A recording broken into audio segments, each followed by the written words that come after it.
Whether you realize it or not, there's an invisible battle happening in your home right now. It's this constant struggle between your heating and cooling system and the world right outside your door. And winning this battle, that means comfort, efficiency, and honestly just peace of mind. But losing it, well, that means surprise breakdowns and some seriously expensive repairs.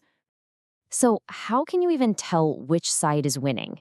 I mean, the signs aren't always obvious, but what's at stake, your comfort and your wallet, is huge. And you know what?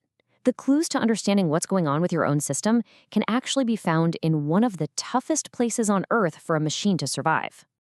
So that's where we're headed, to a real-world proving ground, Sheridan, Colorado. Now, why there? Because the extreme conditions in a place like Sheridan push heating and cooling systems to their absolute breaking point. And by looking at that, we can learn things that every single homeowner, no matter where you live, needs to know. So, what is it about this Denver suburb that makes it a front line in the war for home comfort? Well, it really boils down to this unique, kind of brutal combination of environmental factors that are just constantly attacking any piece of equipment trying to do its job. Okay, first up, the altitude. At 5,350 feet, the air in Sheridan is about 17% thinner than it is at sea level. Now, for any machine that needs air to work, which is exactly what your furnace and your AC do, that is a massive disadvantage right out of the gate. And then you've got these absolutely wild temperature swings. Just imagine your AC system battling 95-degree heat all afternoon, only to have the temperature just plummet 40 degrees down to 55 at night. This forces the system to turn on and off, way more often than it would in a milder climate. It's like putting years of wear and tear on it in just a few seasons. And it's not just one thing, right? It's the combination of all of them. You've got intense UV rays at high altitude that just bake and degrade plastic parts. You've got super low humidity. And then you've got those famous front-range winds, which are basically like a non-stop delivery service for dirt and debris, sending it straight into the guts of your outdoor unit. So what does this all mean in the real world? Well, get this. Just one of those things we talked about, the wind blowing debris into your AC unit's coils, can slash its efficiency by a staggering 30% or even more. That means it's working harder, it's costing you more money, and it's not even cooling your house down properly. So when you put a system under this much stress day in and day out, things start to break, and they break in very predictable ways. Let's take a look at the 4 most common casualties that the pros in Sheridan see over and over and over again. The first and by far most common victim of the summer is the AC condenser. That's the big metal box that sits outside your house. It's out there 24/7, just taking a beating from the sun, the heat, and all that dirt and debris we were just talking about.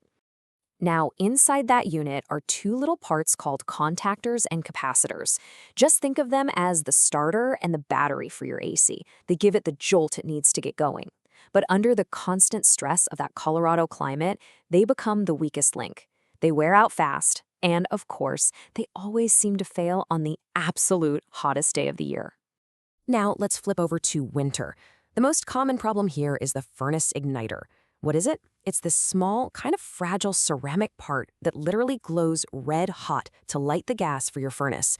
And all that cycling, on, off, hot, cold, it just makes it brittle until one day it just cracks. I bet you've heard this sound before. The blower fan kicks on, you hear a click, click from the furnace, and then nothing. Just cold air blowing through the vents. Yep, that is the classic signature of a dead igniter. Hey, remember those front-range winds? Well, this is where they do their real dirty work. All that cottonwood fluff, dust, and grime gets sucked into the outdoor AC unit, and it basically plasters itself all over these delicate metal fins called the condenser coils.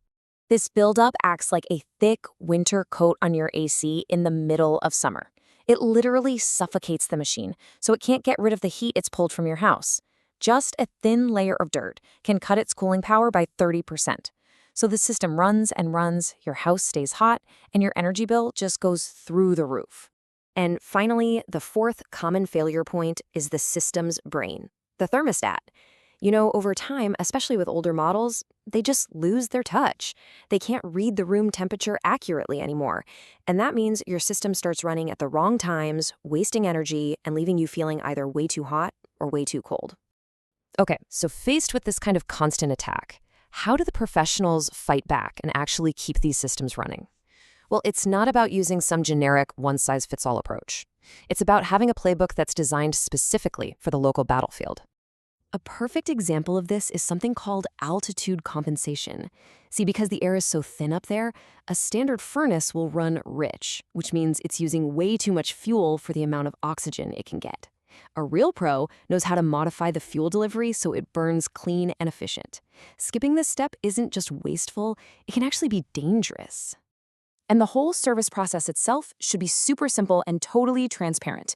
It should start with a fast response, then move to a clear diagnosis where you see the exact price before any work begins. And it should always end with a full system test to make sure the job was done right. No surprises, no games, no hidden fees.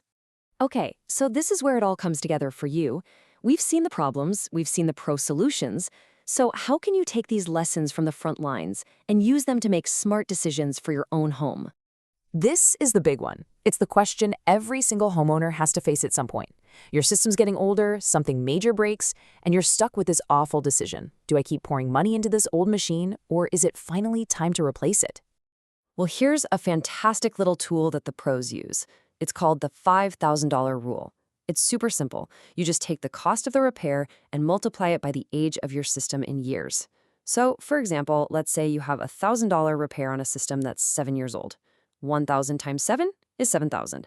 Since that number is over 5,000, it's a really strong sign that replacing it is probably the smarter financial move in the long run. But the biggest lesson we can take from a harsh place like Sheridan is this. The best offense is a really good defense. Regular maintenance, like simply cleaning those coils we talked about, is the single best way to win this invisible battle. A system that's been tuned up doesn't just run 20 to 30% more efficiently, it's also how you catch these problems before they turn into a disaster in the middle of the night. So, as we wrap this up, I want you to think about your own home. You may not live at 5,000 feet, but your system is still fighting its own battle against heat, cold, dust, humidity, you name it. And after seeing what a system has to go through on the front lines, ask yourself, is yours really equipped to win?